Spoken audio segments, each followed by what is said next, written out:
Out in Canajoharie today, of course, ISMA is celebrating their champions. Several awards going to be handed out today at the race shop, an actual home of Otto Sitterly. He was the 2021 champion. 10 starts with ISMA, 2 wins, 5 total in his career, and actually had so much of a lead going into the last race that he was actually able to leave a little early. He had a good excuse, though. But Danny Soule is going to present him with his award as Driver of the Year. Dan?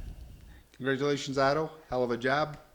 You did an excellent job, and there's more competition coming for you. I know it. Everybody will agree. He thought it was too easy for everyone due to people not traveling, but they busted their asses to do this and did an outstanding job. And congratulations. Thank you, buddy. Otto, obviously this has to mean a lot to you. You only had somewhere between 15 and 20 starts total coming into the season, so to win the championship. Was it expected, or was it kind of unexpected that you won this thing?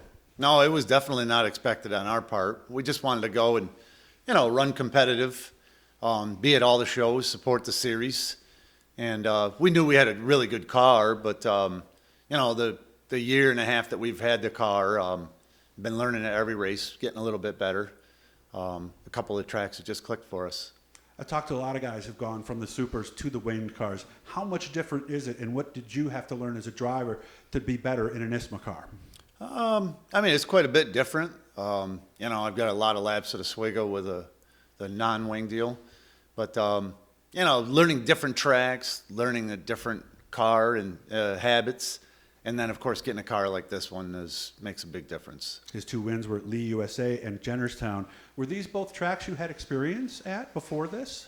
No, Lee, I was there a couple of times before that, but we really didn't get a lot of laps the year before. We got dinged up the first lap.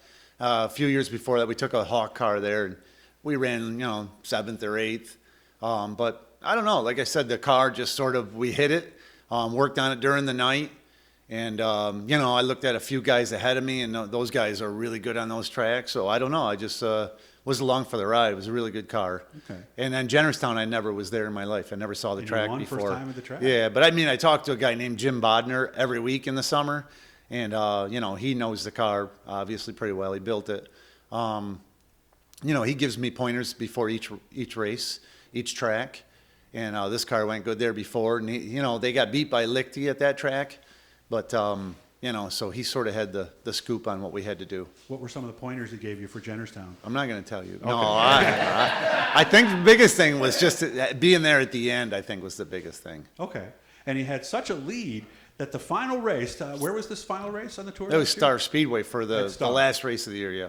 And it was originally supposed to be on a Saturday or a Sunday, or was it Friday, Saturday? It was Saturday night was the race. We qualified first, and John McKennedy's going to be second, so we were really looking forward. He's been running really good, but I just felt as though we had a pretty good car, so we were really looking forward to it. And it rained, and I didn't really give it much consideration. The next day, my daughter-in-law and my son got married, and that was their wedding day. So we attempted to run in the morning, and the show just got held up, and they had a red flag. Somebody oiled the track down, and it was long enough that I sat there and I waited all out. And then I even thought to myself, I'm not mentally in the game right now. I need to leave. I understand that. Yeah. So did you actually start the race before? Yeah, we only ran a handful of laps, and during the red, I had to make the decision to go because I couldn't be late for that. Did you make the wedding on time? Oh, plenty of time, yeah.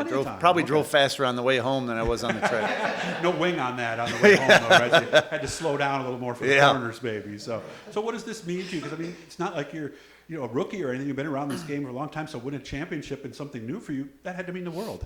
Yeah, it was pretty good. Of course, and it's an accomplishment for all of us. It's for the guys, Johnny, and all these crew guys that are here with me and support me every week. Those guys, I don't mean to ever dismiss anything, but we've been at Oswego. We've done our fair share. So this is like a new challenge. So everybody involved is, pretty happy to do it. In one of the later interviews, you'll meet his crew, Tom Scholl, who does tires, Danny Knipe, I believe is how it's pronounced, right? Okay, he is the actual mechanic, and of course Joe Perry is the crew chief, so look for them to show up down the road. Are we defending the title this year? I don't know, we're going to try. We'll start out with we're going to start out with our chins in the air until Danny and Mo and all those guys show up. We'll see what happens. Okay, optimistic or? Yeah, sure. So I'm always the same. I noticed that about you, really yeah. walk around with it, you know. So hopefully we can do something. Well, they always say winning a championship is one thing, but defending is harder. Are they right? Well, I mean, I don't know. I guess, you know, I always look at this, like I saw it for years when I was a kid. You'd see Jack Johnson or, you know, somebody breaks into a win column this week, and you come back next week and you're ready to roll. You really got it. And as the two wreckers take the car off and put it in the trailer, you weren't really quite as good as you thought you were. So I never look at what I did last year and say, I'm going to come back and do it again this Gotcha. year, you know. Okay. Everybody, of course, wants to do that, but it's not always the way it works out in the end. I've always said with all the parts and everything being stressed to their max, it's amazing anybody wins a race, isn't it? Yeah, it's true, too.